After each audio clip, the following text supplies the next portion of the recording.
Well, blessed Friday to you as we come to you with a word of encouragement today.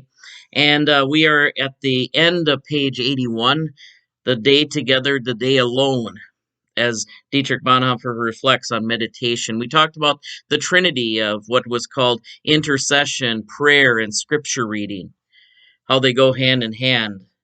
And while it is alone, we are not alone. When we have scripture reading, we have other Christians who have written down their guide of what they were experiencing with God.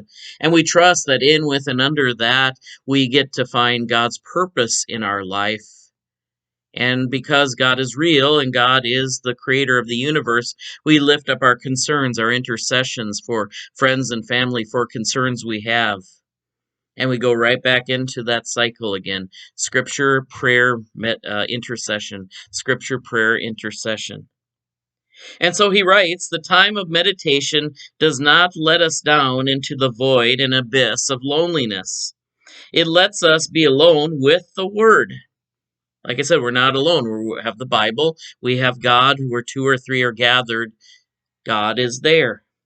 And in so doing, it gives us a solid ground on which to stand and clear directions as to the steps we must take.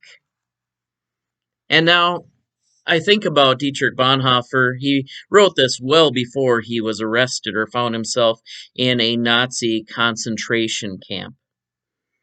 And I've been told by people that I've seen a few people at a distance that had been in a concentration camp, like videos and things like that, and reading Elie Wiesel's Night, a very famous author, Jewish author, talking about what it was like to be plunged into Nazi regime and your life being turned upside down in a moment's notice. But I've also talked to people who have been incarcerated, some legitimately, some because of persecution, and for other times and places. And they said that the healthy way that they got through it was to realize that even when they were free, their life was not in their own control. I mean, in some ways, that's almost an illusion we have, whether we are imprisoned or not imprisoned, whether we're in community or alone, is to think that we have control of our life. In some ways, we don't. And when you're in prison, someone has said, you start to realize that I don't even have that illusion anymore. My hands are in someone else's hands. And literally, they find themselves at alone time. And the ones that make it through are the ones that use this discipline of read the scripture, figure out what it has to say to you, and give your concerns to God. And if you have that discipline, whether you are finding yourself not in control or in control of your life, you will find direction. You will find purpose. You will find happiness.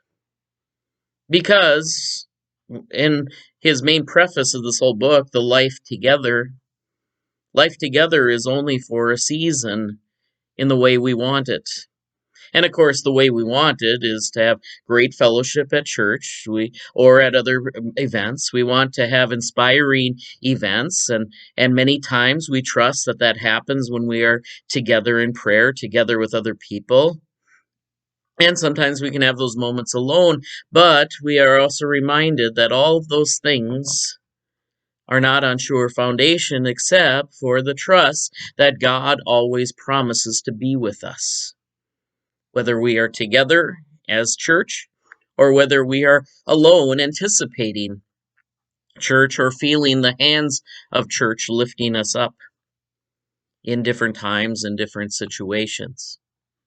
And so in each of those things, we have to remember, well, what is our solid rock? Our solid rock is simply Jesus and Jesus alone. Well, I joke about that with my confirmation students. You want to know the answer to most confirmation questions? It's Jesus, but I really mean that. Jesus who will be with when you're together with friends, Jesus who will be there when you are alone, maybe even crying, or maybe even tired of people and just needing some alone time. Jesus will be there. God in his word will be there. And the opportunity to intentionally enter into that time alone frees us up so that no matter what the circumstances, We can have that time with God. And it is not that we fall, as he says, into an abyss, into a darkness, and into a place that we, have no return. To some extent, we'll reach that point when we reach the end of our life, but we rest ourselves in the promises of God. When we have a Christian burial, we are resting ourselves in the promises of God. The God who not only has given us this life, but we anticipate will give us new life in the resurrection. And will say, just as surely as he said to Lazarus, come out, rise up. If we've been cremated, be put together, breathe in the breath of life, just as he did at the beginning of creation, like with Adam. You see, all of these are promises that when we are alone, we are together. And when we're together, we can have our personal relationship with God to be our foundation, whether the day is freedom or the day is not so much free. No matter where we are in life, do not forget to turn to God in meditation. God bless you today. We trust that these continue to be days of encouragement. Do not forget to join us on Sunday, and we'll see you Monday. Take care. God bless.